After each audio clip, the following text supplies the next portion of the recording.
about Brief Encounter is it's that amorphous idea of when do people fall in love and how does it happen and what's the moment. Two people, who knows why, meet on a train platform. Please let me look. I happen to be a doctor. And she falls in love with him and he with her. And why is that? And then an episode or a story happens within their lives. And that's a tremendously romantic notion that I could go out on the street, go down into the subway, and instead of getting bombed, I could fall in love with somebody. Good morning. Oh, good morning. How's the eye? Perfectly all right. How kind it was of you to take so much trouble. There's nothing at all. It's clearing up, I think. Yes, going to be nice. Well, I must be getting along to the hospital. Now I was getting along to the grocer's. What exciting lives we lead, don't we? Goodbye. What's so interesting about this film is when Celia Johnson, when you hear that voiceover of, I'm an ordinary woman, and who would have thought that this would happen to me? And I just weep and weep. I'm just, because, she's not saying I'm this wonderfully beautiful woman, or, I'm a desperate woman, and if I don't meet someone today, I'm packing up and moving. It's just, here I am in the midst of my life, this ordinary person. Do you? Do I what? Come here every Thursday. Oh, yes, I do the week shopping. Thank you. Change my library book, have lunch, and generally go to the pictures. Not a very exciting routine, but it makes a change. Are you going to pictures this afternoon? Yes. Extraordinary. So am I. These are not sexy people. They're not what we would call sexy people. But that's what's so great about it. Have you known him long? No, not very long. I hardly know him at all, really. Well, my dear, I've always had a passion for doctors. I can well understand how it is that women get neurotic. Of course, some of them go... I wish I could trust you. I wish you were a wise, kind friend. Instead of a gossiping acquaintance I've known casually for years and never particularly cared for. I wish... Here's this woman, you would never guess that this is what's going on in this lady's mind or in this lady's life. You would think, oh, here's this lady, and she's what a boring woman, and boring, lovely, tasteful, very neat, lovely pumps, very English. That's what's fabulous about this, too, is that it is so English and so buttoned up. And what's great is that beneath the buttoned up and the lovely pumps and the lovely, sort of Burberry coat, or that there's this whole sort of passionate life underneath it. Please. What is it? Next Thursday, the same time. I couldn't possibly. Please. I ask you, most humbly. You miss your train. All right. Run. Goodbye. I'll be there. Thank you, my dear. You see, I think that when we see romances now, it's so puffed up. It's so the most beautiful woman with the most fabulous arms, and and a man who's always 20 years older than she is, who's like, one of the world's great sex symbols or whatever, and that's not life. But this film sort of is. This is my home. You're my husband, and my children are upstairs in bed. But oh, Fred, I've been so foolish. I've fallen in love. I'm an ordinary woman. I didn't think such violent things could happen to ordinary people. Often you can share with a stranger much more easily, because a stranger, in some ways, doesn't have the ammunition to judge you in a certain way, and a stranger will see you with fresh eyes. Because your husband will say, oh, it's just another speck of dust in your eye. You get them all the time. Whereas a stranger will say, can I help you? I think that makes it, in a sense, even more romantic. Even the black and whiteness of it makes it more romantic. Because it's finding out what lifts you off the ground in the midst of that carefulness. And the music, oh, please. The music is so great. It's so, those people are so tight and perfect, and the music is so over the top. It's so perfect that I think that's sort of Rachmaninoff, and that's what's underneath those suits and the hat and the raincoat. Unbelievable. There's your train. Yes, I know. This film I saw when I was at Yale Drama School. I became very good friends with a playwright named Christopher Durang, this wonderful playwright. When he was at Harvard, he used to take courses called Femme Fatale. And I thought, what kind of course is this? I was taking biology and you were studying Femme Fatale. And then on the last week, they studied L'Homme Fatale. So he actually took me to see all these old movies. And I first saw this movie, Brief Encounter, with him. I should have been utterly wretched and ashamed. I know I should, but I wasn't. I felt suddenly quite wildly happy. Like a romantic schoolgirl. And maybe it was because I was just beginning drama school and beginning playwriting, because it seemed so written in a way. And so, in a way, arch, Celia's, certainly her voiceover is, and then in another way, so moving and so touching. Hello. Hello. I thought you wouldn't come.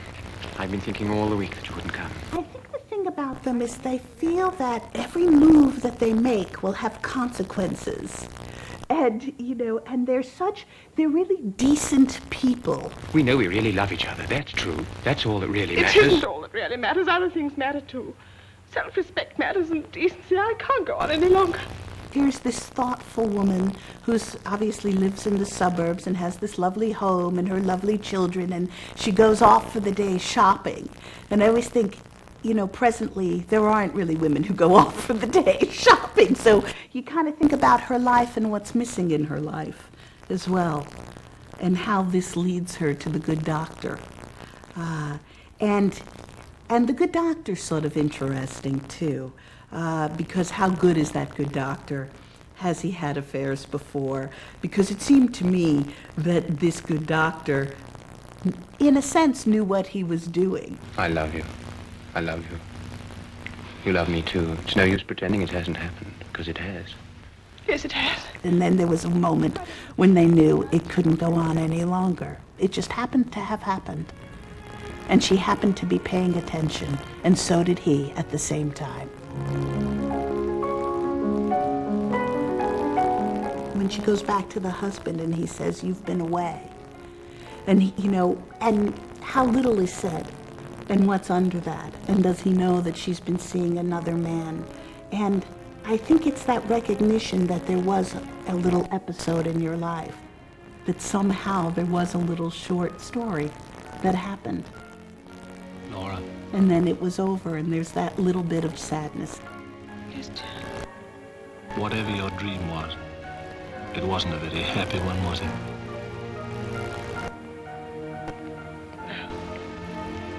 Is there anything I can do to help? Yes, Fred, you always help. You've been a long way away. Thank you for coming back to me.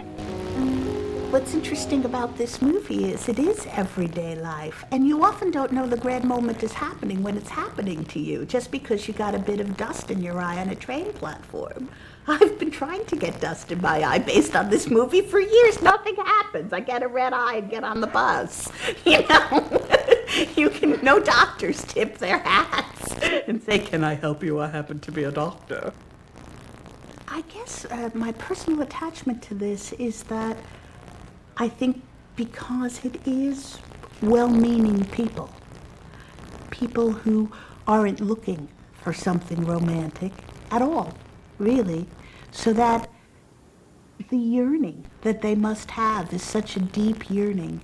And I guess that it is that idea of revealing in people something that is dormant, something that is one wouldn't suspect, and that the idea of a connection with a stranger, that there's something inside of you that you can't even define, but somehow it connects to someone else, and then it happens to happen.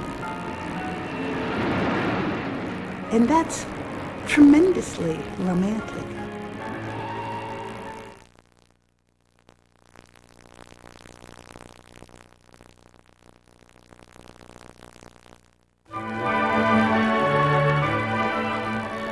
1967, I was a movie usher in San Francisco, working at the Alhambra Theater on Polk Street. And it was a summer job right before I went to college. And this movie, Barefoot in the Park, was the first movie that was playing my initial week at the movie theater. Paul, tell me you're not sorry we got married. After 40 minutes, let's give it a couple of hours first. What you realize very quickly when you're a movie usher is you can't, I don't care what the film is, if it's Citizen Kane, you can't watch it 21 times in 1 week. And Barefoot in the Park is hardly Citizen Kane. So what I started doing to keep my sanity is I started watching the audience watch the movie. Thank you, Mr. Dooley. Next time you're in New York, just call me up. You're now noticing where the audience is laughing, where maybe you weren't. But guess what I am? You're drunk. When Robert Redford, towards the tail end of the movie, is showing his wife, Jane Fonda, how he's been liberated and how he's now a free spirit, and he's wandering around in Washington Square barefoot with a garbage can over his head. I mean, the audience was laughing. Was I laughing? No.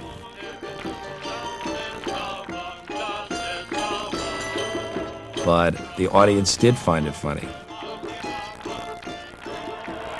They laughed at the stretch in the exotic restaurant where everybody was, you know, dancing around and belly dancers and everything else. That wasn't my taste, but I learned from the audience.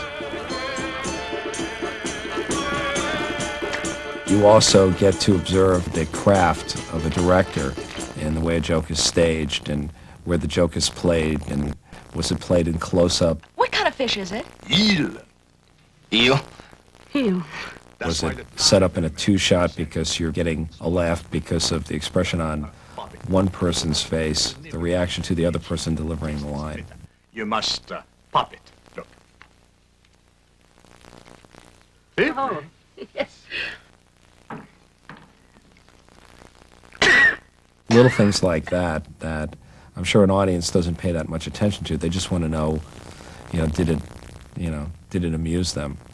But for me, it was sort of a time where I could, at $1.42 an hour, ponder these weighty subjects.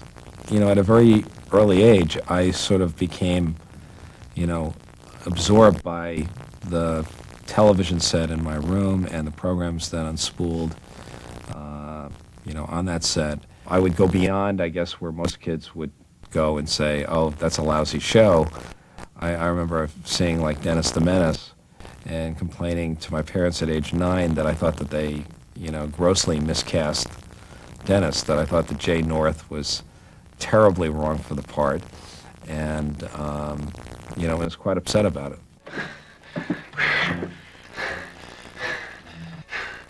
Telephone company. Repetition is a big factor in comedy. Oh, Mother. It's the comfort of seeing the same things happen over and over and over again. Just put them down anywhere. It was a great turn for Boyer. I mean, he comes into the play about a third of the way through, and he is, the truly magical figure that lifts the movie up. Who are you? Who are you? I live here. So do I. How delightful. It's probably a significant role for him because he used to play the Redford parts. And here he is, playing the character part. So, you say you live here? Just moved in today. I love the scene where he's with Jane Fonda, sort of the old roue and the young woman. Of course, you're unbearably pretty. All indications point to my falling in love with you. The awkwardness of Robert Redford being kissed by Jane Fonda. There's an awful lot of kissing in this movie. The moments between Redford and Jane Fonda of, sort of getting out of the honeymoon phase of their relationship and dealing with the fact of who they were as people and everything. You don't consider this a crisis. Our whole marriage is hanging in the balance. It is?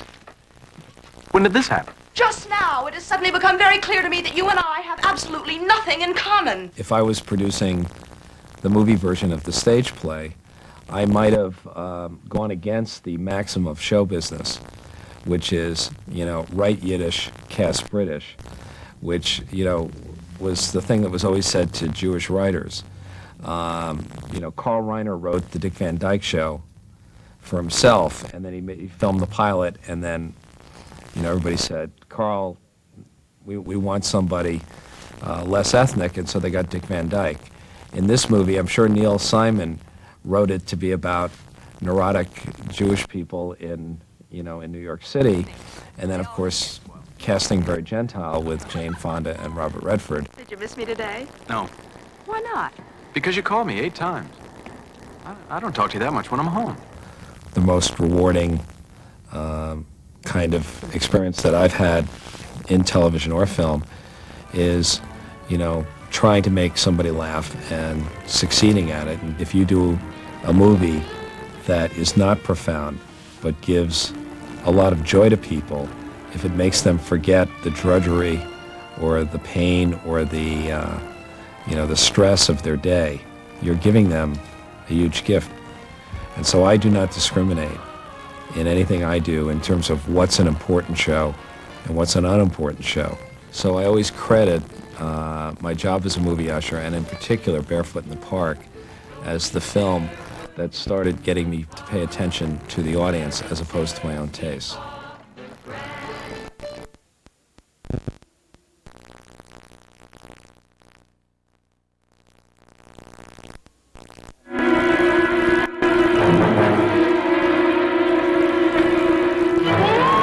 Abbott and Costello meet Frankenstein.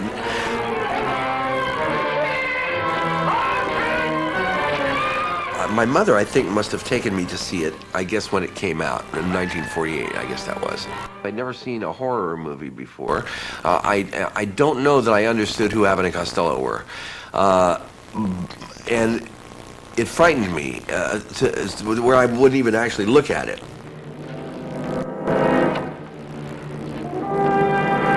I mostly hid behind the seats. I had my head down and I cried. Except occasionally I would glimpse the screen and go, oh, ah, it was just sheer panic.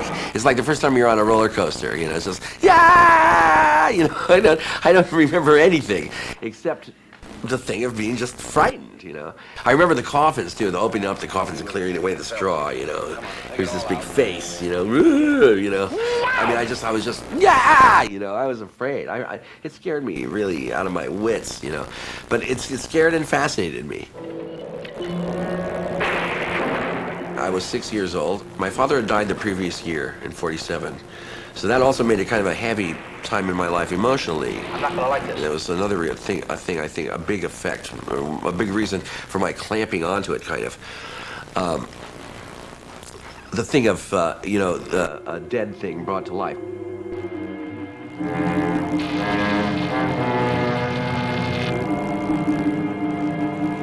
Master. Yeah. It might have been the thing of the monster sort of shambling around, that's kind of the boogeyman thing, the can't walk well, the transformation, or Dracula changes into that bat, just in the shadows. It's so beautifully, it's animated, it really looks great. The Wolfman transformation, which I always loved. After that, I loved it, that is so cool.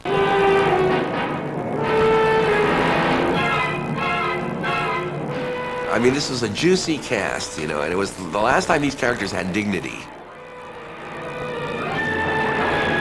The hypnosis thing, too, that's another part of that same thing. It's there's a powerful consciousness and there's a weak consciousness, and one of them is going to dominate the other.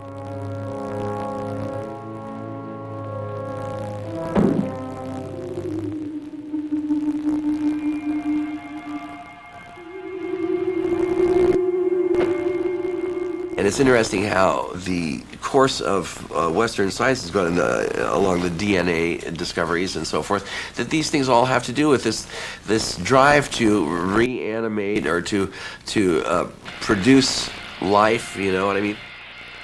In this sense, Frankenstein's monster, after all, is a science project, finally, you know. For me, the iconography, the Frankenstein's monster, Dracula, and the Wolfman became figures of tremendous fascination for me. I mean, overwhelming.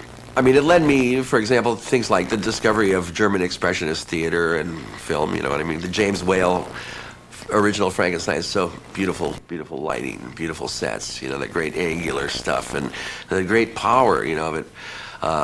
The Dracula character, you know, these things are all, they're icons in my life. They're personal icons. A lot of people, I mean, they have tremendous power. Here's the electrodes, and then these are interesting too, these staples. These, you only see these after the Bride of Frankenstein, I think, when he gets burned. He gets burned and then exposes these staples. I was wondering, where's that flat head come from? You know, whose idea was that? And I got to thinking, well, maybe the makeup guy decided he wanted to do something to make the creature distinctly not human, you know, like different in a visual way. For me, that movie is the start of my fascination, first of all, with movies.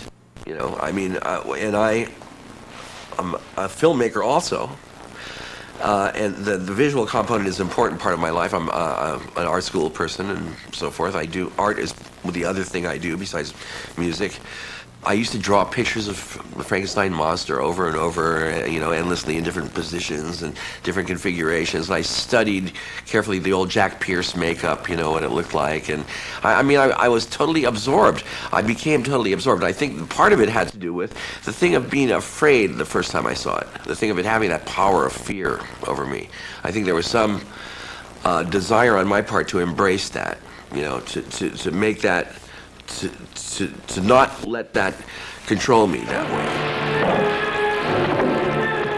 That whole business evoked something. It's like touched something, you know what I mean? Something, I don't know what, something very strong. And it hit me in that archetypal thing. It hit me right in the Jungian center, you know, boom, you know, dong, you know. Come on, put your shoulder to the head. Comedy, and the thing of being funny is it's a smart strategy, you know, to get by, you know, in life. If you're not powerful, if you're not huge, if you're not muscular, if intimidation is too much work for you, you know what I mean? It works good at disarming, you know, powerful adversaries. Yes, master. Give me some Dracula. Costello is a remarkable comedian. One of them was about 8 foot tall, way up there. His And he walked like this. very, very broad physical style of comedy fits beautifully with the sense of this movie. You know what I mean? In other words, it's as big as the scary part. I see him as a power figure. It takes a while because he prevails, you know. He does in fact win, you know. And that's you know, that's a lot of power for the little guy too, you know what I mean? Which is also another thing that whole movie kind of is, like, it's the little guy. The little guy nobody believes him. When you're a kid, it's like being a kid. Costello's a kid. He's the kid. You know, he's the person, the youngest person in the family. You know what I mean? He's the one that nobody believes. And get out of here. You know, what are you talking about? You know.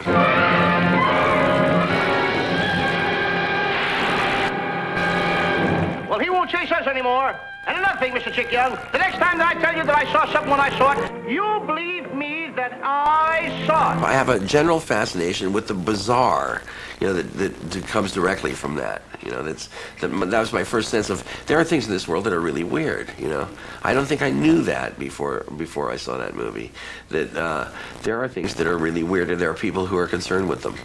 You know, in some way that became important to me, and I guess I thought to myself on some level, I think I want to be concerned with things that are weird. I think that seems interesting to me because it seems like fun. Hi there. Hello. Friend. And that is in fact who I am.